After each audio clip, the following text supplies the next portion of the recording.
क्या आपने कभी सोचा है कि बीमारियां कहां से आती हैं? क्यों कुछ लोग उम्र भर तंदुरुस्त रहते हैं और कुछ छोटी सी तकलीफ में टूट जाते हैं? आज की कहानी आपको ले जाएगी बौद्ध काल की कैसे आश्रम में, जहां स्वास्थ्य सिर्फ शरीर का नहीं, आत्मा का भी होता था। दृश्य 1। प्राचीन मगध का एक गांव। चारों ओर हरियाली, सूरज की पहली किरणें पेड़ों की पत्तियों पर झिलमिला रही थी। उसी गांव के बाहर एक साधारण कुटिया में रहते थे भिक्षु आनंत्य, बुद्ध के एक शिष्य, जिनके पास देश विदेश से लोग रोग मुक्त होने आते थे। एक दिन एक व्यापारी उनके पास आया। वह थका हुआ था, चेहरा पीला और आंखों के नीचे काले घेरे। वह बोला, भंते, मैंने बहुत धन कमाया है, लेकिन अब शरीर मेरा साथ नहीं दे रहा। न नींद आती है, न मन शांत रहता है। क्या कोई उपाय है? आनंत्य मुस्कुराए।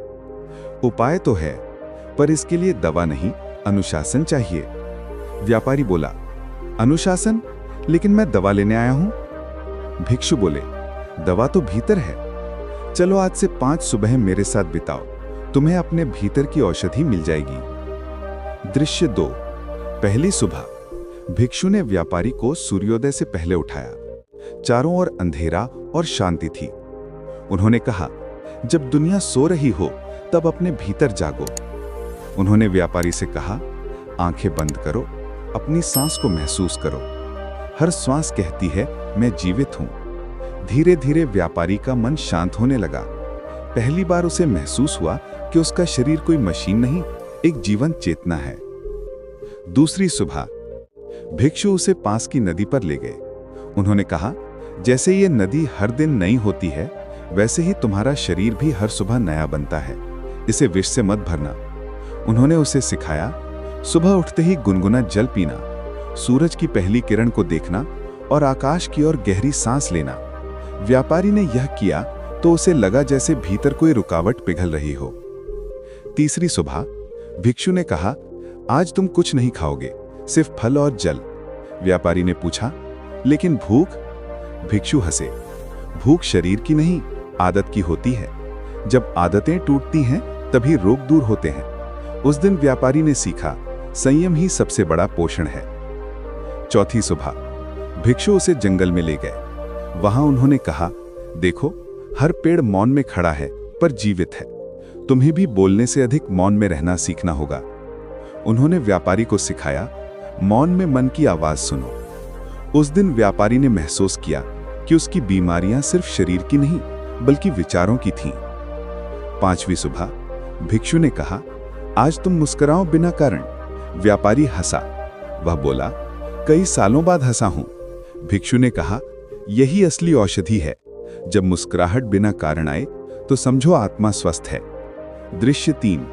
5 दिन बाद व्यापारी ने कहा, भंते, मेरा शरीर हल्का लग रहा है, मन शांत है, लेकिन रात को मैं फिर बेचैन हो जाता हूं। भिक्षु ने कहा, तो अब 5 रातें भी सीखो।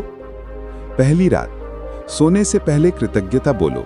व्यापारी ने 3 लोगों का नाम लिया, मां, गुरु और पत्नी, और बोला, धन्यवाद। भिक्षु बोले, जो आभार महसूस करता है उसे चिंता छू नहीं सकती। दूसरी रात। कोई भारी विचार मत ले जाओ बिस्तर पर। भिक्षु बोले, जैसे शरीर स्नान करता है वैसे ही मन को भी धोना चाहिए। ध्यान ही मन का स्नान है। तीसरी रात। मोबाइल नहीं, मौन लो। सब हंसे, क्योंकि वह युग मोबाइल का नहीं था, लेकिन आज के दर्शकों के लिए यह उपयुक्त पंक्ति है। भिक्षु बोले, जो व्यक्ति रात में शोर सुनता है वह सुबह शांति नहीं पा सकता। चौथी रात। शरीर को अंधेरे में आराम चाहिए, लेकिन मन को उजाले में। उन्होंने दीपक जलाया और बोले, सोने से पहले एक दीपक मन के मंदिर में जलाओ, प्रार्थना का दीपक। पांचवी रात। नींद को मजबूर मत करो, उसे आमंत्रित करो। उन्होंने कहा, जब मन शांत, शरीर हल्का और विचार आभारी हों, तब नींद अपने आप आती है।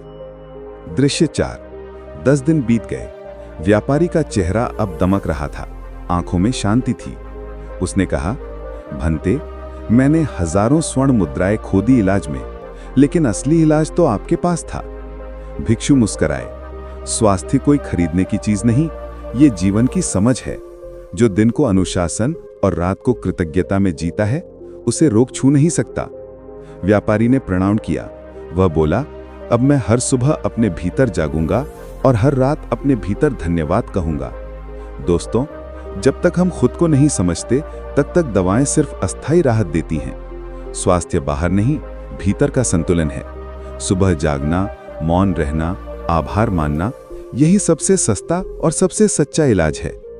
तो दोस्तों, अगर ये कहानी आपको थोड़ी सी भी प्रेरणा दे गई हो तो इस वीडियो को लाइक करें, चैनल को सब्सक्राइब करें और इसे अपने प्रियजनों तक जरूर शेयर करें, ताकि वे भी जान सकें कि रोग का अंत दवा से नहीं, जागरूकता से होता है। अगली वीडियो किस टॉपिक पर बनाऊं, अपना सुझाव कमेंट में जरूर लिखें। नमो बुद्धाय।